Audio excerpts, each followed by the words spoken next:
जय श्री राम दोस्तों, स्वागत है आप सभी का सनातन धर्म यात्रा में। दोस्तों, पिछले दो वीडियो में आपने देखा कि रामायण और महाभारत में स्त्रियों को वेदाध्ययन का अधिकार प्राप्त था या नहीं, लेकिन इन प्रोपेगेंडा जीवियों को अभी इतने से ही संतुष्ट नहीं करना है, बल्कि इन्हें वेदों में भी स्त्रियों के वैदिक अधिकारों के विषय में आज बताएंगे। पिछले दो वीडियो में मैं अपने सोर्सेज के विषय में आपको बता चुका हूँ, तो चलिए वीडियो शुरू करते हैं। ऋग्वेद में एक मंत्र आता है, शमानो मंत्रा शमिति ही शमानी शमानम मनः सह चित्तवेशाम शमानम मंत्रम भी मंत्रे वा शमानेन यो हविषा जुहोमी। अर्थात हे समस्त नर नारियों, तुम्हारे लिए ये मंत्र समान रूप से दिए गए हैं तथा तुम्हारा परस्पर विचार भी समान रूप से हो। तुम्हारी सभाएं सबके लिए समान रूप से खुली हों, जन्मगत भेदभाव उनके अंदर ना हो, तुम्हारा मन और चित्त समान तथा मिला हुआ हो।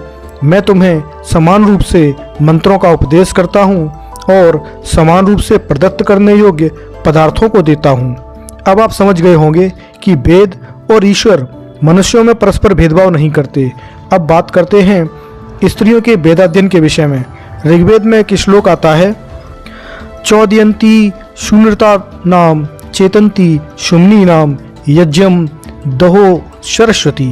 अर्थात सरस्वती अर्थात वेदुषी स्त्री मधुर और सत्य वचनों का प्रयोग करती है, वैसा ही करने की अन्यों को प्रेरणा करती हुई उत्तम बुद्धिमान व परामर्श देती है और सब प्रकार के यज्ञों को ब्रह्मयज्ञ देवयज्ञ आदि को धारण करती है। अब कुछ लोग कह सकते हैं कि यहाँ देवी सरस्वती की बात हो रही है, न कि किसी विदुषी स्त्री की, परंतु वेदों में विदुषी स्त्री के लिए भी सरस्वती शब्द का प्रयोग होता है। अब इस विषय में प्रमाण देखिए। सतपथ का यह वचन देखिए, योषा व सरस्वती वृषा पूषा। इसमें भी सरस्वती शब्द का प्रयोग विदुषी पत्नी के लिए किया गया है। वेदों के वचन यौगिक होते हैं, जैसे निरुक्त का यह वचन देखिए, सर्वाणी नामानि अख्यातज नीति नैरुक्त शमया नामचा धातुज महानिरुक्ते। यह निरुक्त का प्रमाण है। इस दृष्टि से सरस्वती का यौगिक अर्थ ज्ञानवती व विदुषी है। अब ऋग्वेद का यह मंत्र देखिए, पावीर वीर कन्या चित्रायु वीर पत्नी धियम धात। इस मंत्र में भी सरस्वती के साथ वीर पत्नी शब्द का प्रयोग हुआ है और उसके विषय में कहा गया है कि वह उत्तम बुद्धि वाली और कर्म को धारण करती है। यह सरस्वती के स्त्रीवाचकत्व को स्पष्ट सिद्ध करता है। परंतु यजुर्वेद का एक मंत्र और देखिए, इडेरंते हव्ये चंद्रे ज्योते देते सरस्वती महि विश्रति एताते अग्नि नामानी। यहाँ स्त्री के गुण बताते हुए सरस्वती शब्द गुणवाचक के रूप में प्रयुक्त हुआ है। अथर्ववेद का यह मंत्र देखिए, शिवाना सत्तमा भव सुमृडी का सरस्वती माते सोम संधसा। इसका अर्थ है कि हे सरस्वती विदुषी पत्नी, तू हमारे लिए अत्याधिक शांति देने वाली और उत्तम सुख देने वाली बन। हम तेरे उत्तम दृष्टि से मुक्त न हों। अतः स्पष्ट है सरस्वती शुद्ध शब्द सिर्फ मां शारदे के लिए नहीं, अपितु स्त्री की विद्वता को दर्शाने के लिए भी प्रयुक्त होता है। अब ऋग्वेद का यह मंत्र देखिए, सरस्वती देवयंतो हवन्ते सरस्वती मध्वरे ताय माने सरस्वती शुक्रतो अर्हन्ते सरस्वती दासुषे वायम दात। अर्थात दिव्य गुणों की कामना करने वाले विदुषी देवी को निमंत्रित करते हैं यज्ञों के अवसरों पर उनके अनुष्ठान के लिए। ऐसी स्त्री को निमंत्रित किया जाता है। उत्तम कर्म वाले विदुषी देवी को बुलाते हैं और वह दानशील व्यक्तियों को उत्तम ज्ञान देती है। इस मंत्र में स्त्रियों के न केवल यज्ञ करने वाली बल्कि करवाने वाली बात का भी अधिकार पूर्णतः प्रमाणित होता है।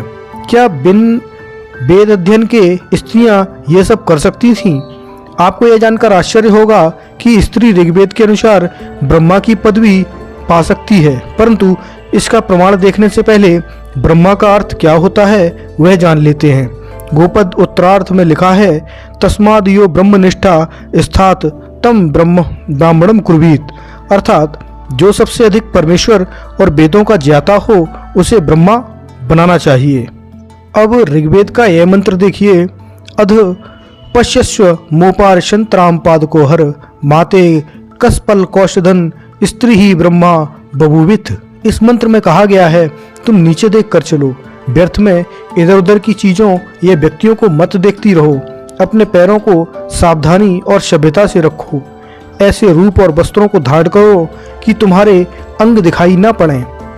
अंतिम चरण में कहा गया है कि इस प्रकार से उचित लज्जा और सभ्यता के नियमों का पालन करती हुई तुम स्त्री निश्चय ही ब्रह्मा की पदवी पाने के योग्य बन सकती हो। हर इंसान के जीवन का एक महत्वपूर्ण पड़ाव होता है विवाह।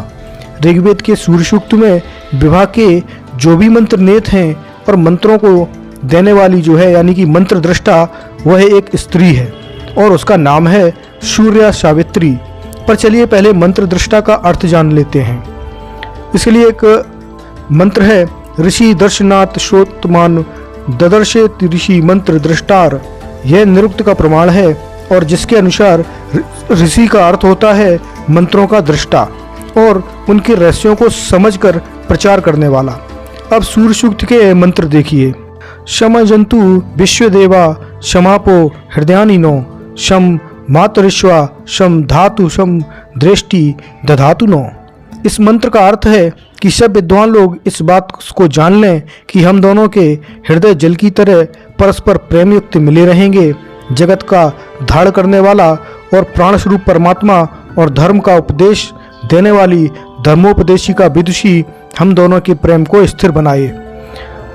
ग्रहान गच्छ गृह पत्नी यथासो बशनी त्वम विदत माबदाशी, अर्थात तुम पति के घर जाओ जिससे घर की स्वामिनी बनो, सबको अपने बस में करती हुई तुम ज्ञान और यज्ञ विषयक उपदेश करो। यह मंत्र विवाह के अवसर पर हर वधू को बोला जाता है। इहम प्रियम प्रज्ञाते समृद्धताम अस्मिन् ग्रहे गार्ह पत्याय जाग्रही एना पत्या तुम संसृत जाघा जिब्री विदिथमा बदात, अर्थात बरवधु तुम दोनों वृद्ध यानी ज्ञान और अनुभव की दृष्टि से वृद्ध होकर विदत अर्थात ज्ञान और यज्ञ का अन्यों के प्रति उपदेश करो, उनके प्रसार में अध्यापन आदि द्वारा सहायता दो। अब आप सोचिए, वेदाध्ययन के अधिकार के बिना क्या स्त्री ये सब कर पाएगी? आपका जवाब कमेंट बॉक्स में अवश्य दें। बने रहिए सनातन धर्म यात्रा के साथ। जय श्री राम। धन्यवाद।